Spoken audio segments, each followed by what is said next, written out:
यहाँ पर हम लोग परिवार परामर्श के लिए हम हस्बैंड वाइफ के मैटर सॉल्व करते हैं, केवल हस्बैंड वाइफ के। लेकिन विधिक सेवा में आपका कोर्ट से संबंधित कोई भी मैटर है उसको सॉल्व किया जाता है बिना कोर्ट के अंदर जाए। यानी कि आप एक साधारण सी एप्लीकेशन में आपकी कोई भी समस्या है, कोई भी सरकारी योजना जिसका लाभ आपको नहीं मिल पा रहा है और आप उसके लिए एलिजिबल हैं, अर्हता रखते हैं, तो आप उसके लिए एक साधारण सा आवेदन पत्र दे सकते हैं जिला विधिक सेवा प्राधिकरण के नाम से ही, और वो हम तक अगर आप पहुंचाते हैं तो आपकी उस जायज समस्या का समाधान हम बहुत ही जायज तरीके से, सरल तरीके से करवा सकते हैं। तमाम योजनाएं चलती है, जैसे आप लोग पेंशन लेते हैं, विधवा पेंशन है या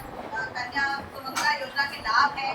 या वृद्धावस्था पेंशन है, दिव्यांग पेंशन है, और कोई दिव्यांग है फिर भी नहीं मिल रही पेंशन, कई बार चक्कर लगवाते हैं, कहते हैं कुछ पैसे दे जाओ तो मिलेगी। तो अगर ऐसी कोई भी शिकायत होती है तो आप एक सिंपल सी एप्लीकेशन देंगे तो उस पर कार्रवाई करते हुए हम लोग आपको सुविधा का लाभ दिला सकते हैं। इसके अतिरिक्त अगर आपके बिल है,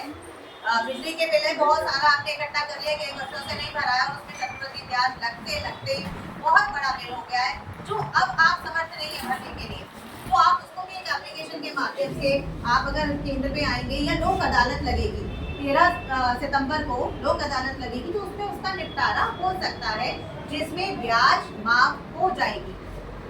ठीक है, संभवतः आपकी सारी ब्याज माफ हो जाती है, तो आप कम से कम वहां आकर के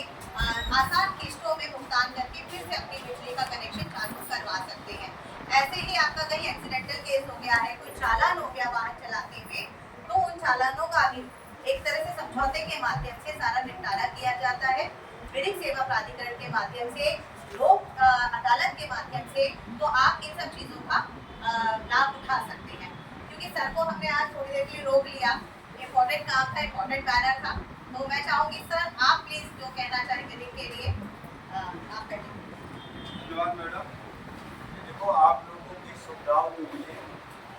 जो एक मुहिम चली है कि न्याय आपके द्वार, उसके लिए ये विधिक सेवा प्राधिकरण